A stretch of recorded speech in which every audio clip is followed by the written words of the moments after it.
We get the lovely PowerPoint presentation going here, and then I'll share my screen. Is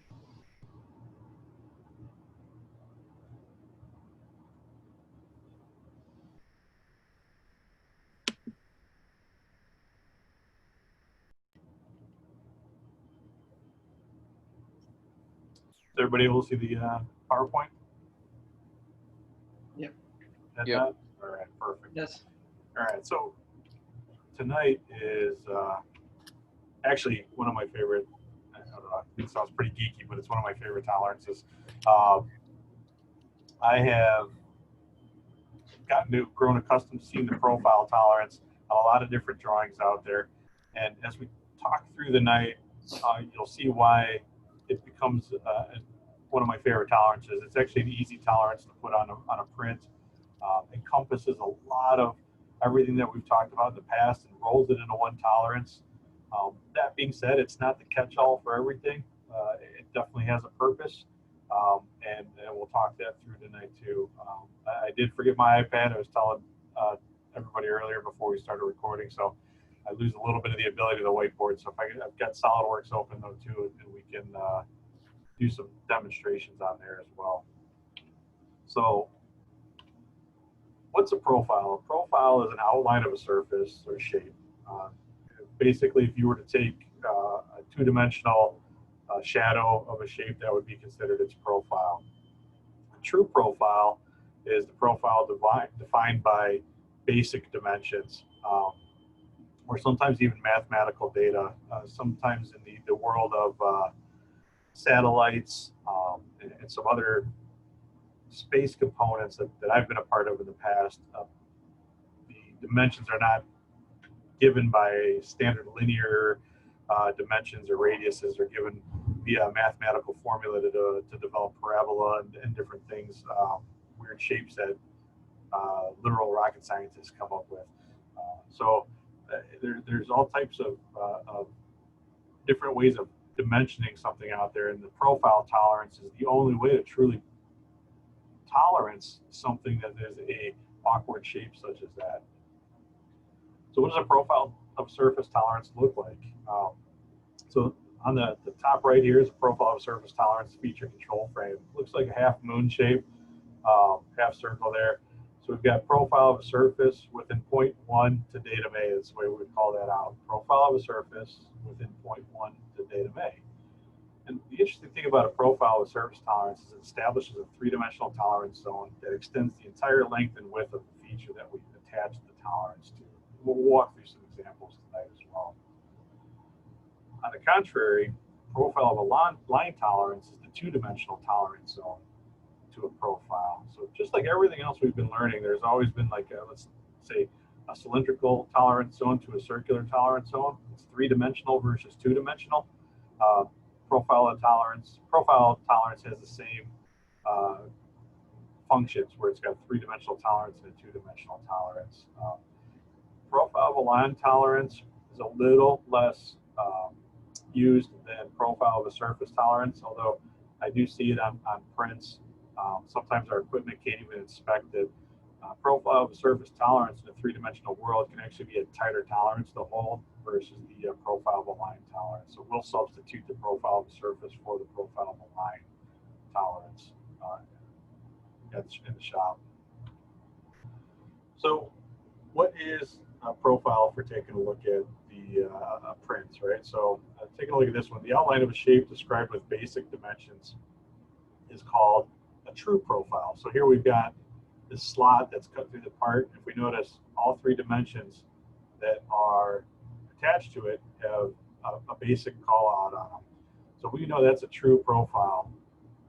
From our GD&T training from the last 6 weeks that we spent together, if we've seen basic dimensions, our eye is immediately drawn to where is the geometric tolerance that's associated with those features. This doesn't have it because of it's just a sample. Would be in the place of where this node is at here too.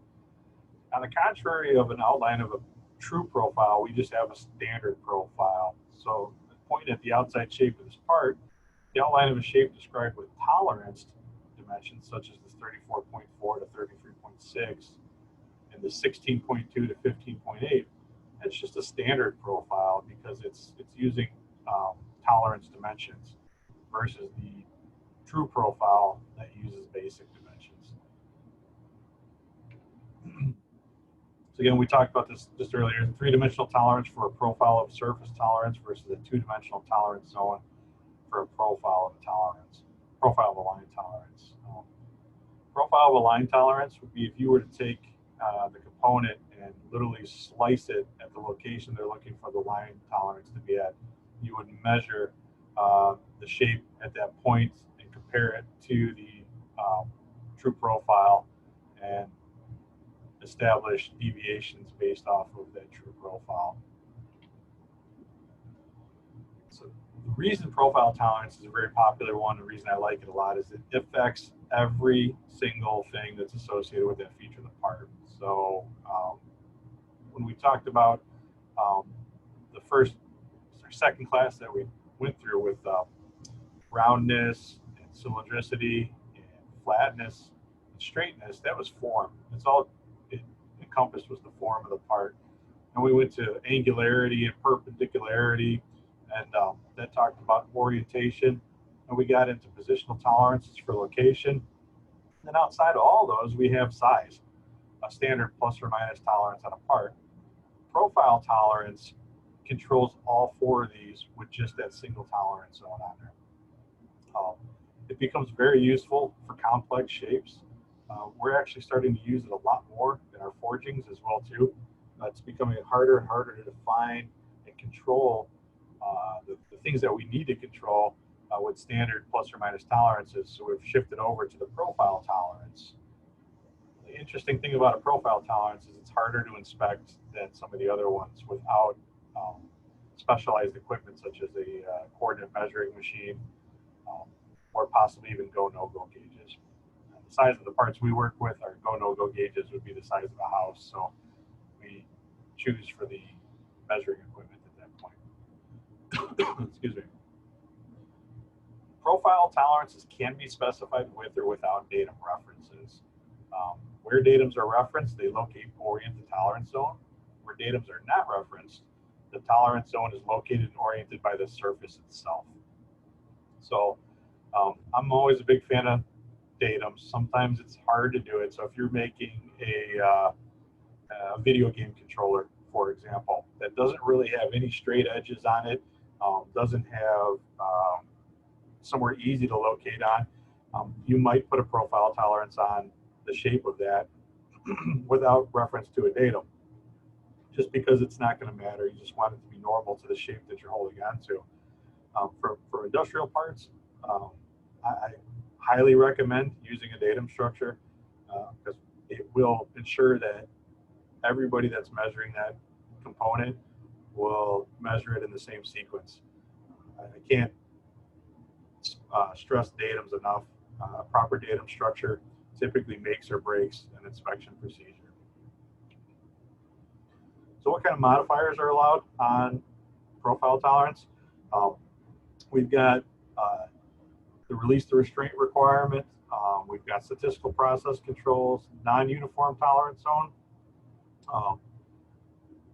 where a surface requires a tighter tolerance in some areas, but not for an entire surface. This U1 is very, very common. It invokes an offset tolerance zone. So as we talk through what a profile tolerance looks like on a part here in the next couple slides, I'll discuss what, if we were to throw this U on there, what that looks like, and I'll do my best to draw on the whiteboard possibly as well too. The T releases the flatness requirement on planar surfaces. So from a commonality standpoint, this U is probably the most common that you'd see on there. Profile tolerance zone is, without any modifier on it, a bilateral tolerance zone, which means that the tolerance is split evenly on both sides of the true profile. So if you had a profile of a surface within 0.125 inches, that would mean that we have a plus or minus 0.0625 inches on either side of the profile surface. And again, I'll show it a little bit more later. Unilateral tolerance zone, if we put that U shape, U in a circle modifier on there, means that it's offset to one side of the material. And a non-uniform tolerance zone means that the maximum material boundary and least material boundary that encompasses the true profile. So this non-uniform, I haven't seen it much out in the real world. It's available to you. I think what they're describing with non-uniform is typically described using this unilateral tolerance zone as well. So no modifier, bilateral, modifier, unilateral. So why would we want to put a profile tolerance on something? Possibly sealing between contoured surfaces, control relationships of different features, relating dimensions to datum reference frames for measurement repeatability, and controlling the form of really complex shapes such as cam profiles, turbine blades. From the medical world, if you think about what a hip and knee joint replacement looks like, very complex shape, or an aircraft wing as well too. That's got a profile that's not normally controlled with standard dimensions. They put us on mute here until they answer the phone here.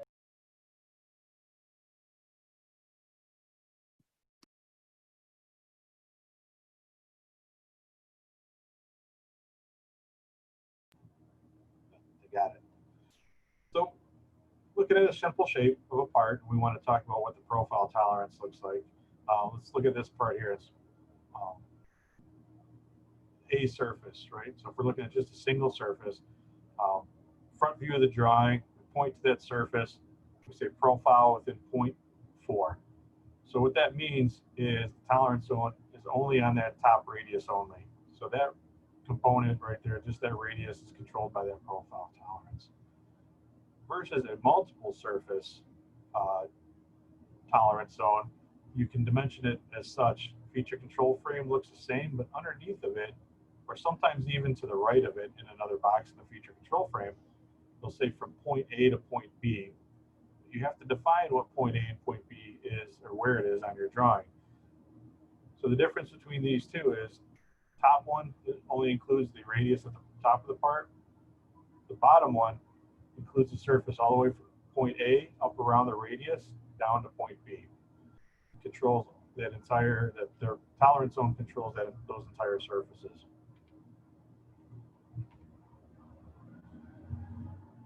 You can use the all-around symbol.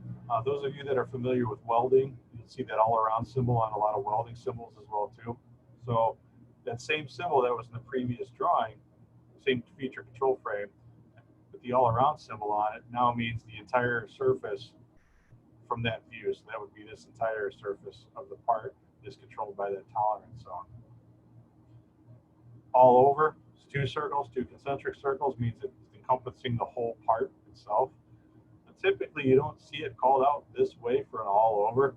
You might see a note somewhere in the print that says any undimensioned features are controlled by this tolerance, and they'll put a note feature control frame in there saying profile within 0.4 millimeters. Another way is to establish the note such as this. So what they did is, the difference, as you can see, is there's a slice through the part. They're saying 2 times, which means both of these surfaces that lie in that same, not really a plane because it's round, but that were disturbed by the slot that was cut in the part. A lot of different ways to show the profile tolerance on a drawing. So if we take a look, and we'll run through this gamut here. If this is straight out of the book, 26.5. Forgive me, it's been a little while since I've created the PowerPoints, so I don't make sure I got them from the book. Yeah, so it's page 361 in your book is where this is at.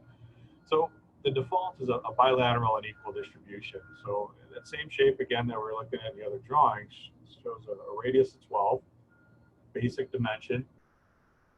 The center line of the radius, basic dimension. We have a datum A and a datum B, and they're calling out profile of surface tolerance within 1 millimeter, the datum A and datum B. How we interpret that is below. where the tolerance zone is a 1 millimeter uniform boundary centered around the true profile. So it's half a millimeter above and half a millimeter below, only for that radius, this example. An optional way of writing it as a bilateral with an unequal distribution is to use phantom lines. So again, the drawing is the same. Radius 12, 20 millimeters, basic dimensions, datum A, datum B. Feature control frames are identical, but what we notice is we now have these phantom lines on here. And on the outside of the part, we show the phantom line with a basic tolerance on her, 0.8 millimeters. So what that means is that the profile itself is a total width of 1 millimeter still, but 0.8 millimeters is to the outside and only 0.2 millimeters is to the inside of the nominal profile. Using the modifier instead of the phantom lines would look like this. So no phantom lines on the outside, still basic dimensions for defining that radius, but now we have a profile of a tolerance, 1 millimeter, unequal to 0.8 A and B. When you do an unequal symbol, the modifier, it's always in the positive direction. So you're always showing the greater side. So if you wanted 0.8 millimeters to the inside, that unequal distribution modifier would be 0.2 at that point. So these two ways get interpreted the exact same way, just drawn a little bit differently. Some companies use different standards. Some use the unequal symbol, some use the phantom lines. The phantom lines are a lot easier to identify what side you're talking about versus the unequal. Just makes it a bit more visual. But from a standard standpoint, they're both the same. Unilateral to the outside, they're showing phantom line method again too, where they show the whole 1 millimeter to the outside, but there's no phantom lines. They don't have a tolerance associated with the phantom line, so they just show it all on the outside, no phantom lines on the inside, which means the whole tolerance is a positive tolerance. Once again, you can use the modifier to say profile of a surface 1 millimeter unequal to 1 millimeter, so it means the whole thing's pushed positive to datums A and B. How we interpret that is as shown below here. You get your true profile of the radius, and then you've got your 1 millimeter tolerance zone that's positive to the true profile. Unilateral to the inside.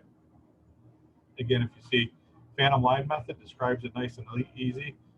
Profile 1 millimeter A and B, you see the phantom line on the inside of the part. Using the unequal modifier, you notice we have to say unequal to 0, which means it's pushing. There's no 0 positive tolerance. It's all negative at that point too. So you can see where probably in this case that phantom line method is a bit more clear as to what the objective is with the tolerance zone versus 0. Still means the same thing. You just might get more phone calls with the bottom one. And again, the interpretation is the true profile is here in the boulder line, and the entire 1 millimeter profile tolerance goes to the negative or inside the part. Any questions at all at this point? All right. So taking a look at a fabricated part here, not fabricated, sorry, basically a sheet metal part that was formed. If this is what the drawing looked like, top view, side view, you can kind of see the bend inside the part. We've got a datum structure. Datum A is this top face, datum B is this face here, and datum C is this side over here. So we've got our primary, or actually I shouldn't call it primary, we need to look at the feature control frame for primary. But if we do notice, we've got basic dimensions here. So basic means draw my eye to the GD&T, and they're saying profile within 1 millimeter to datums A, B, and C. Now there's no all around symbol or no around symbol or anything like that. So all we're talking about is purely this face right here. So what does that interpretation look like? Looks like this. If we were to almost create a fixture to locate this part, we would have, here's where datum plane A would line up against. Datum plane B line up this way. Datum plane C is actually the bottom face of the fixture here. Once we lay it down, we can see that profile tolerance, the true profile being the actual line of the part at all the basic dimensions. And we have a profile tolerance zone that's 1 millimeter wide, so positive half a millimeter and minus a half a millimeter. And we're talking here, we've got 6 degrees of freedom constrained by defining it within those 3 datums. So if we push it up against datum A only, the part can slide this way, can move up and down, in and out of your screen. The minute we set datum plane B up, it stops it from sliding up and down like this, but it still can come in and out of your screen. And so once we establish datum plane C, it constrains it in all 6 degrees of freedom.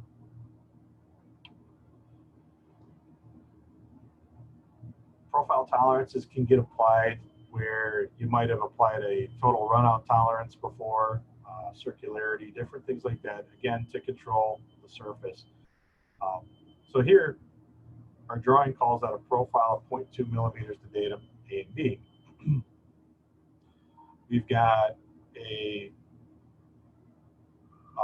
basic dimension. It goes to, they're trying to define a cone, and they're defining a point along the cone, toleranced here, and an angle. The way we would interpret that is, again, all this feature control frame is pointing at is just the cone surface of this part. Datum axis A is the center line of the part. So when we say datum A is the OD, or we show it like this on this part, the surface of the part is what we call a datum simulator. So you can't locate on a datum axis, right? Because it's a theoretical line. So we locate on the outside, but the way to interpret it is actually the axis itself. We create a 0.2 millimeter wide profile tolerance zone. The diameter of the zone is limited by the tolerance dimension. So we've got a 26.2 to 26.8 dimension here. And sorry for the paging. It's created that 0.2 millimeter tolerance zone. This was actually a little confusing to me. I'd have to sit down and really look at this one, because typically we wouldn't have a profile tolerance alongside a dimension tolerance zone. We'll put you on mute so the phone.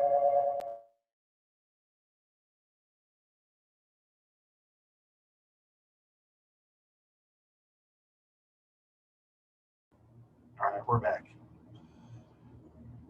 So if we're looking at the 2D version of this, or the line profile tolerance, we use this particular part right here. We've got profile of a line tolerance called 0.2 millimeters, datum A to datum B, from position C to position D. So we define position C, we define position D. It's this bubble that sticks out of the part right here. And the way that this works out here is it does create, from this perspective, it looks just like a profile of a surface tolerance, meaning 0.2 tolerance zone for each line element, though. That's the big difference. Location may float within the 15.8 to 16.6 tolerance zone. Oh,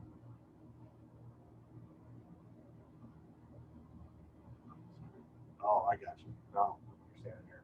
So this shape itself can be anywhere from 15.8 millimeters to 16.6 millimeters. If we had a really horrible manufacturing process that created this, and this is looking at it from, from this perspective right here, the top of that part looked like this. We've got points that are all the way at the high end at 16.6, and we've got points that are all the way at the low end of 15.8. We're okay because what we're controlling here with profile of line tolerance is not size anymore. We're only controlling form, location, and orientation at that point. The size dimension, because it's a 2D profile, is controlling the size.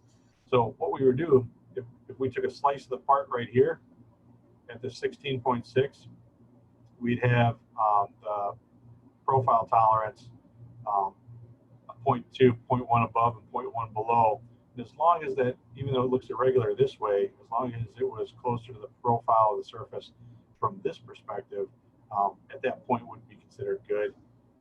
Same thing here. If we took a slice right here and it still followed this profile within 0.2 millimeters, it would be considered good. So each one of these slices are independent of each other. So the difference in the size doesn't dictate that the tolerance is out of tolerance. It just, we're looking purely at more of the shape. We remove that size factor from the tolerance zone. That's it for our fun little PowerPoint. Normally now this is when I'd be at the whiteboard and we'd be talking through some tolerancing and stuff too. But since I don't have a whiteboard, we have SolidWorks to work with. Let me open that up too. Any questions on profile tolerance so far? It's a pretty all-encompassing tolerance, and we see it on a lot of parts.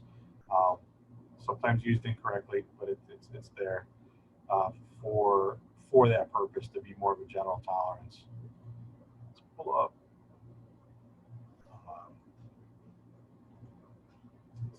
So imagine everybody can see this wheel up on SolidWorks here. So what we've got here is a wheel, downloaded out of McMaster-Carr website. As you can see, we've got a curved surface to the top. We've got some features on the inside cut away on the wheel itself too. So probably can get away with some standard tolerancing on a part such as this. But if we wanted to control form, location, orientation, and size all in one, we could establish it with a profile tolerance. So let's make a quick drawing from the part here.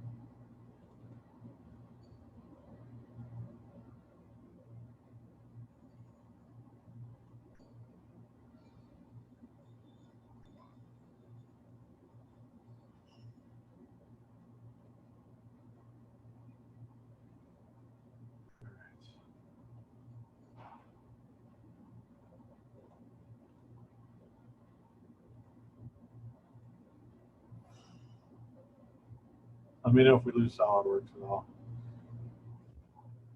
If I was to bring in my front view and I wanted to establish a section view,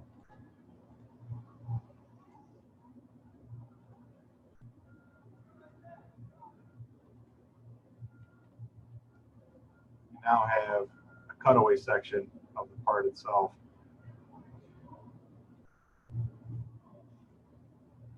I could put some tolerances, standard dimensions on this part.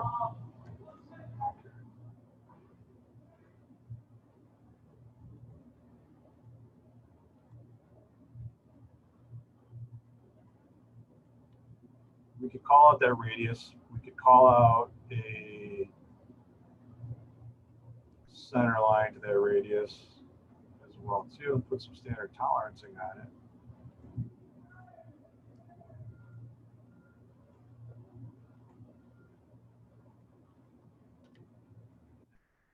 We wanted to control exactly where this radius ended up. So let's say we've got, these wheels are going to be used like any other wheel. They're going to be 4 of them put onto a cart, and if one wheel is significantly bigger than the other, we end up pushing the cart in circles all the time, right? So we want to make sure that they're within a certain spec. So we've done all the design engineering analysis to say, as long as those wheels are within 0.010 of an inch with each other, the user will not notice the difference of the size difference of those wheels. So if we look at this right now, we've got a couple of factors that really could control where that radius ends up at, whether or not it's bigger, right?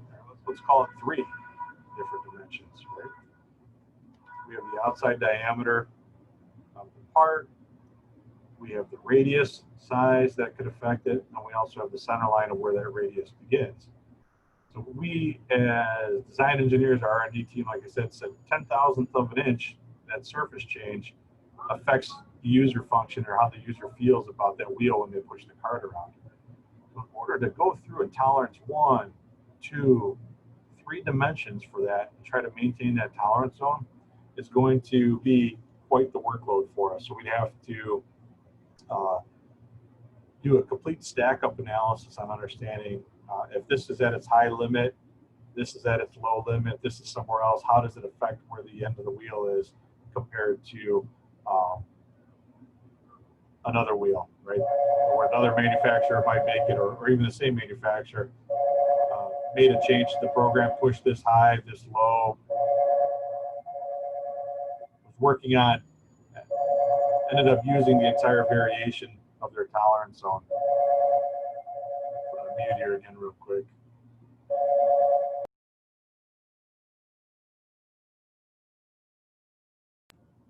It seems to be the new trick. As soon as I put it on mute, the phone gets answered. So again, a lot of work. As engineers, we're never lazy, right? We always do the right things, but sometimes it just makes it easier to say, hey, listen, what we want to do is make this dimension basic, make this dimension basic, create that true profile, but then come along and create a geometric tolerance that calls out for profile of a surface, 10,000s. We don't have a datum structure set up yet, right? So that's probably the first thing I'm missing. So let me backtrack this real quick. And let's say that the inside diameter where the wheel runs on is going to be our datum A. So let's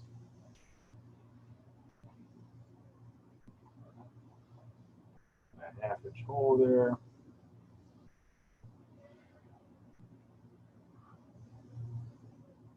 Call that datum A. And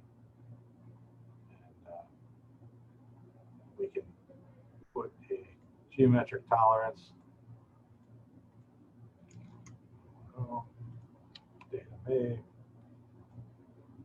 Put it on the print.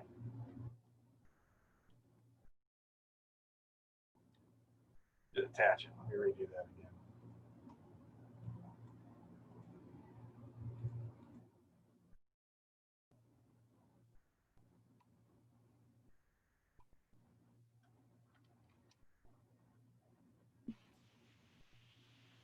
You're really good at this, Tim. Thanks. I'm not going to tell you how long I've been doing this for. But so now we've created basic dimensions for controlling that outside wheel, and then we've put a geometric tolerance on there. And what we've done with that geometric tolerance is, let's see if I can show what the tolerance zone would be.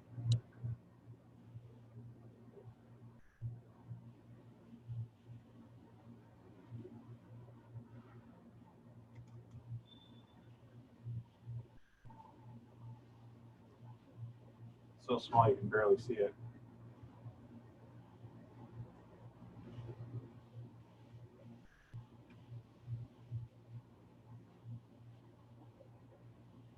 There's our true profile, and there's our tolerance zone that's created by the feature control frame. 10,000 is relatively small. I should have done a bigger tolerance for the purpose of the exercise here. But so now, as far as we're concerned from a manufacturing purpose, as long as anything of this surface ends up within this boundary, it's considered a good part. So now we have a little bit of flex. Without trying to go through an entire stack up analysis, we've controlled the location of the radius, the size of the radius, and the outside diameter of the wheel. And using just this one tolerance now, we've guaranteed that every part is going to come in. Well, guarantee is a different word. We've guaranteed that if the parts are inspected, that they're going to come in within tolerance. It's what we need based on our study that said the user gets a bad experience if it falls outside of this range on there. We've set a datum structure. We wanted a relationship to datum A.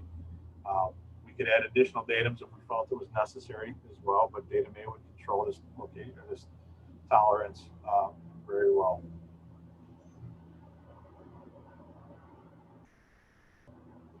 Any questions on that? I feel like I'm stealing your time from you. No questions. On something that's cylindrical, I understand why you might choose the center. On something that was square, you would use the edge, one or two or three edges Mm-hmm. to set up your datum structure. Yeah, yeah. So it would be typical if it was round that you would use the center point, correct? And again, it depends on the usage. If you think about how would you assemble this wheel, what's the outside surface of that's going to make contact with the ground. What's really going to support that wheel is the axle that runs through the center of it, right? So if I want to replicate what that surface is in relationship to what's going to control it, I want to name that datum structure similar to how it's going to be assembled.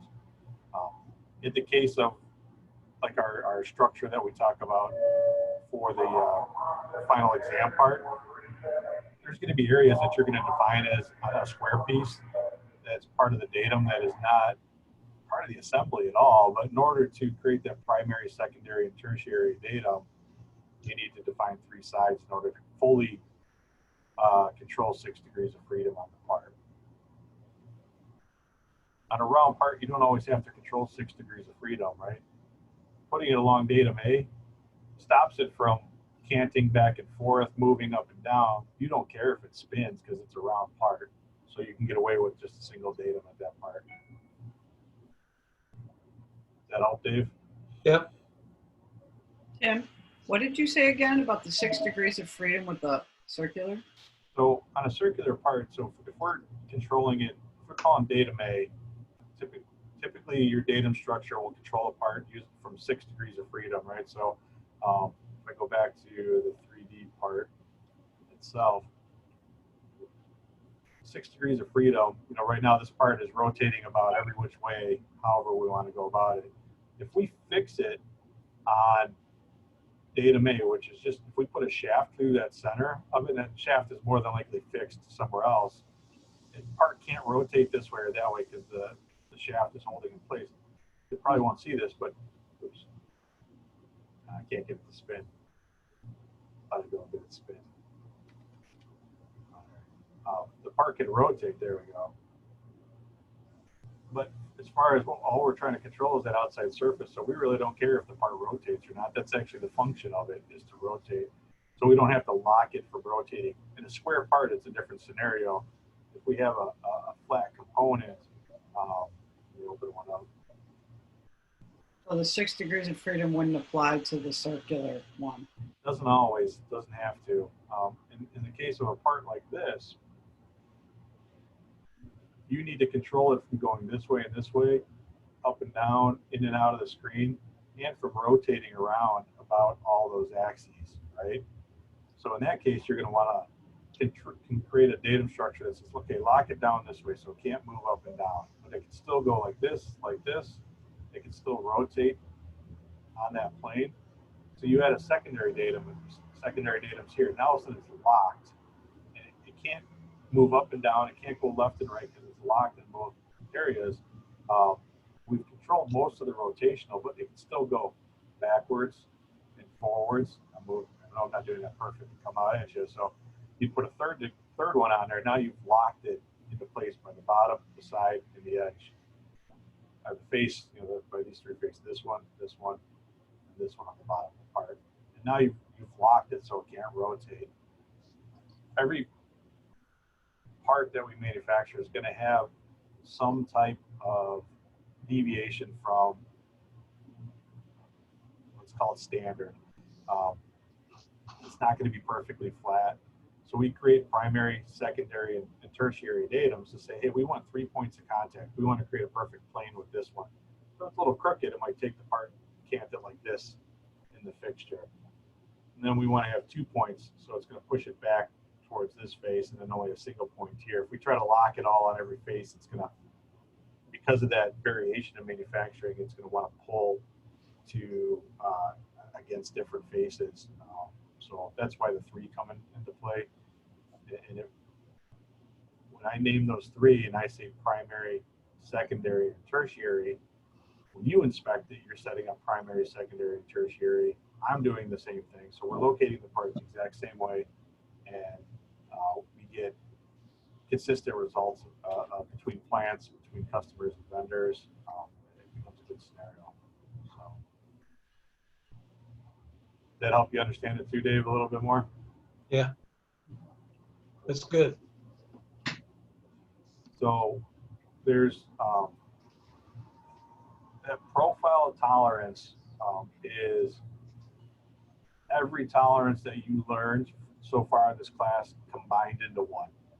So we could eliminate profile on this one, and we could probably put in a total run out of intent the data may. As far as I'm concerned, that's the same tolerance.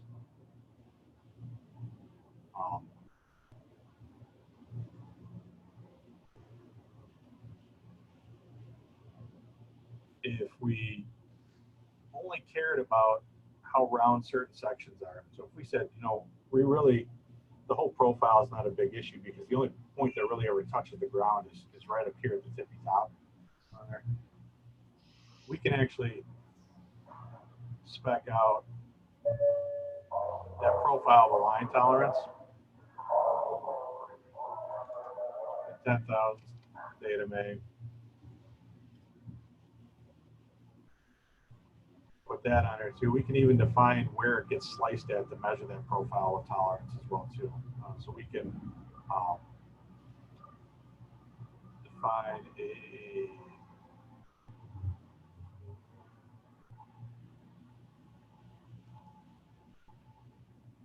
put a node alongside of this thing.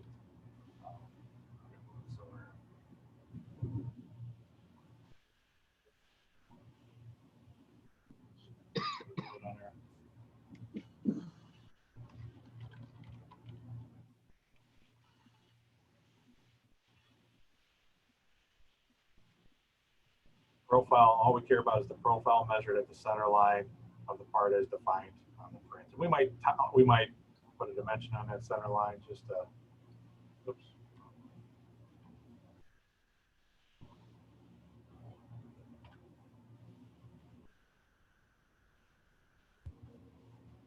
Maybe we put a dimension on there too to define where the center line is at as well too. I've seen prints come through where we have very complex surfaces where they define where that section is going to happen at for that circular profile, because they just want to make sure they had no other way to define the geometry that was created other than by mathematical equation to create an ellipse or some kind of shape like that. So rather than having us try to measure that entire component and run it against that equation, they say take a slice at one certain location on the part, measure that location against the equation, and if that section is good, then we think we'll accept the part. We say the part is good at that point too. So is that cheaper at that point? Cheaper? Yeah. It's easier to measure. Let's put it that way. You still got to control the whole surface because what you end up measuring is one section of it. And depending on how you manufacture that part, let's say it was a conical shape. If you squeeze in the bottom or you don't pay attention to that outside shape, areas outside of that tolerance zone as much, chances are you're going to screw up the area that the tolerance zone is calling out for too. So, but depending on the part, I don't want to say it's not cheaper. Depending on the part, it could be. When it just, for those of you that were part of the quality management class last semester, if you were to take a look at trying to control the profile of a tolerance on this whole radius versus just a section of it all, statistically, it's a lot easier to control a smaller area than it is for the whole profile. So again, what it boils down to is trying to understand what the true intent of your part is that you're designing. If you're a design engineer, if you're a manufacturing engineer or a machinist or an engineer at a manufacturing company, your intent, you need to take that tolerance zone and understand how to inspect it, how to validate it, and ensure that you're giving the customer what they're asking for. So profile tolerances, profile of align tolerances, right now, your best bet is to use a coordinate measuring machine for those type of tolerances. Use what, Tim? A coordinate measuring machine. I'm not sure. I'm not sure if everybody's been able to see a coordinate measuring machine at all, or knows what one of those are. It's something I can Yep. try and find one and bring it up. Great, Tim.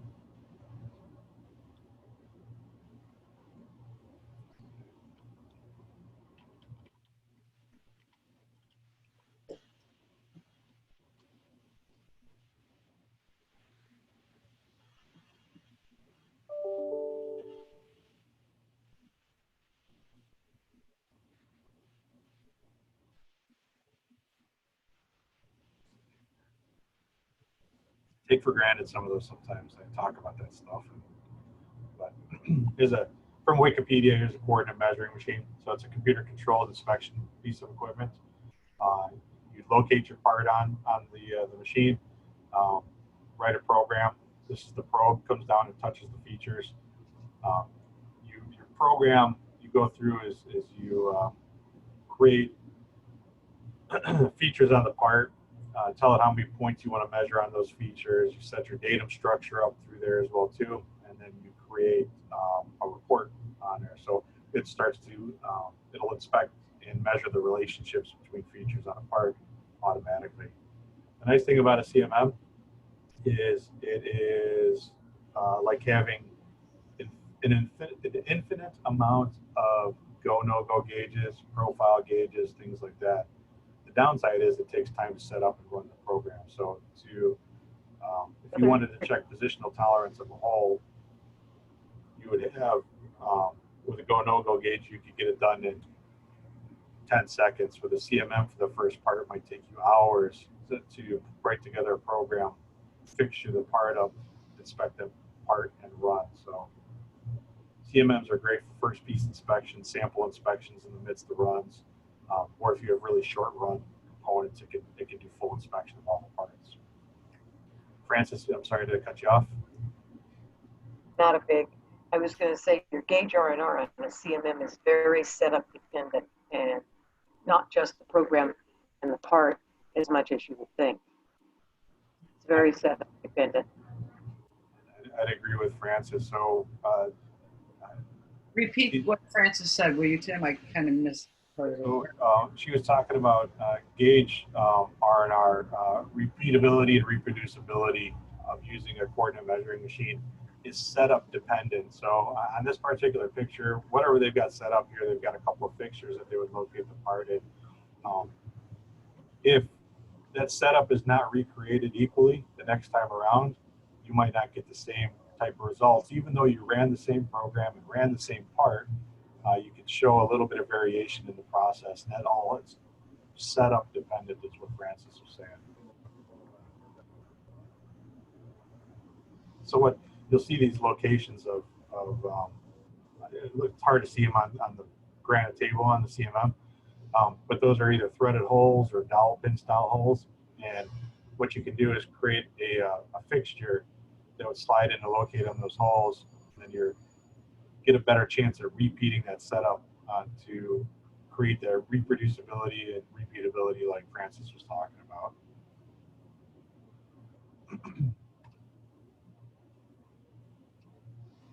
So obviously there's a bit more to profile tolerance, so there'll be some homework, do your homework in regards to that, dig into it in the book itself too.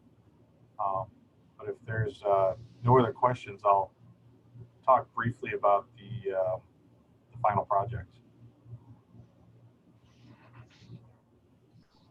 Let me get it pulled up here.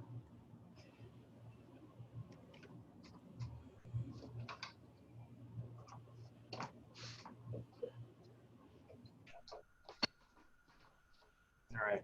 So, as I talked about earlier, originally for this class, I had a pretty complex assembly that as a class you would work on together for the final project together in class to redline a drawing or update a drawing based on the tolerancing that was in the in all the drawings that I passed out.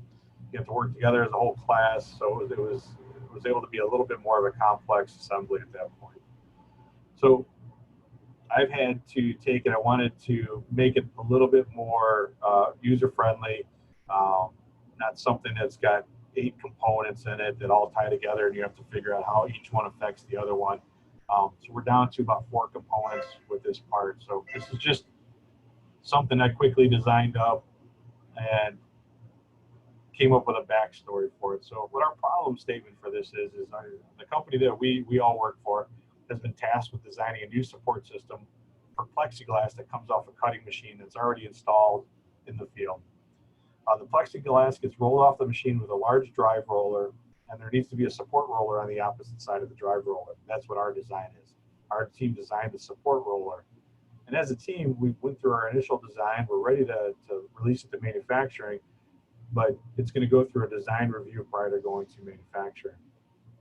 So here's the trouble spots that the customers define that we need to make sure we engineer out of the product. If the wheel puts unequal pressure on the plexiglass, it will deform it, causing it to be scrapped. So imagine a piece of plexiglass getting squirted out from one side of a machine. A wheel is on top of it that's hooked to a motor that's pulling it out, and all this wheel is doing is supporting it so it doesn't come out of the assembly in a way that we're not intending it to. So our goal, let me go down to the next bullet. If one edge of the wheel, so if this edge first is canted up a little bit and makes more contact with the plexiglass, it's going to cause a big gouge in the material as it comes out of the machine. So in short, the design should make it so the entire width of the wheel, so the entire face of the wheel, is making contact with the plexiglass as it comes off of the machine. I'll be the first one to say there's probably better design principles using springs and adjustments and stuff that would help this become a bit more successful. But what I want our class to do, and you can work on it individually, I'm 100% okay with you phoning a friend on this as well. We're going to go over it again in class next week too. But by tomorrow, I'm going to have all of these drawings in PDF format loaded into Canvas. The assembly drawing itself, the drawing for the wheel, the drawing for the base block, the drawing for the shaft that goes through the middle, and then this UHSM, it's these support blocks that on either side of the block itself. So based on our problem statement, I'm asking the team to review the drawing for proper dimensional and geometric tolerancing. So we're a quality team, we're an engineer team reviewing the product for quality. So we're looking at standard tolerances, plus or minus. You know, is the shaft tolerance properly to fit inside the hole on the supports? Is the hole in the wheel properly toleranced to have the axle supported as well? And then also, is what GD&T would we want to use? Is there run out, flatness, profile, anything that we would need to do to ensure that this bottom face is going to get mounted to something on the machine? These components are going to get mounted to the block itself. The shaft and wheel are going to get mounted to the blocks. And our ultimate goal is to make sure that this thing is in line with the plexiglass and making full contact. So our assumption is that whatever this base block is going to connect to the machine is perfectly parallel to the piece of material coming off of the machine. So any error in our design or any tolerances that we're allowing in the part that could cause this to not show equal pressure on the part is going to create a deviation or scrap component. So on those drawings itself, what I'm asking is that you use a red or other color besides black. So if you don't have a red pen and you have a blue one or just something that'll stand out and I know that you made that edit, I'm going to ask you to mark up the drawing with your improvements. What GD&T do you add? What tolerances have you changed? You're going to scratch it out, add it in. You can do it using Microsoft Paint if you wanted to. You could handwrite it, scan it, or take a picture of it and submit it that way as well too. Whatever way, I know not everybody has the means of scanning and doing different things, so I'm not really bothered by how you get it back. In regards to the actual GD&T itself, I'm not concerned about the value as much as I am about whether or not you're using the proper symbols. So I don't need you to, if you put 5/1000ths of an inch or half of an inch, I really don't care. But if you say I put flatness on the outside of a round part, that I care about. That's not going to be the proper way to tolerance it.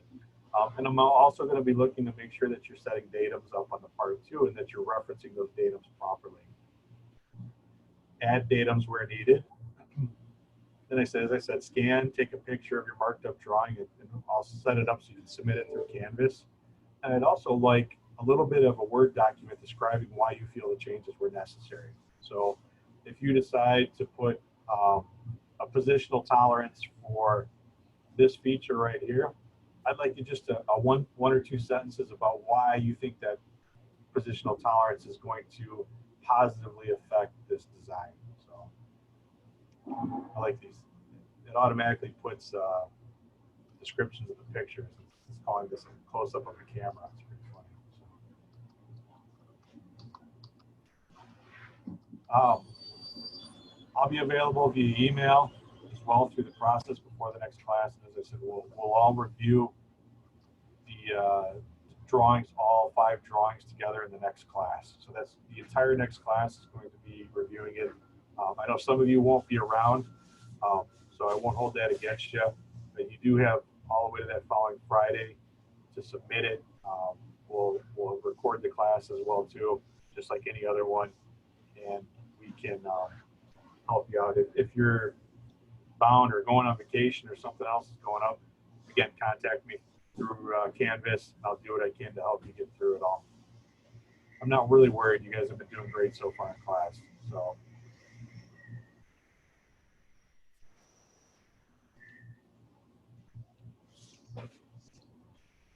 Any questions at all? All right, so keep a lookout for.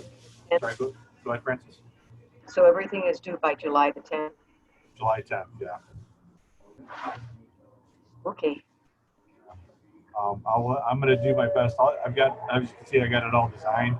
I've got most of it drawn up. I've got a couple more pieces I just need to put drawings on, and then I'll get it out on Canvas. I'll put an announcement out that it's available, and links to the files that you can download, and then again, you can contact me if you need anything. Sorry if you ruined your 4th of July weekend by making you work on a final project. So,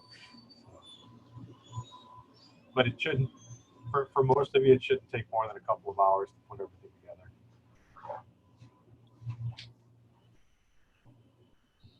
All right. If there's no other questions, that's all I got. I'm going to stop recording right now.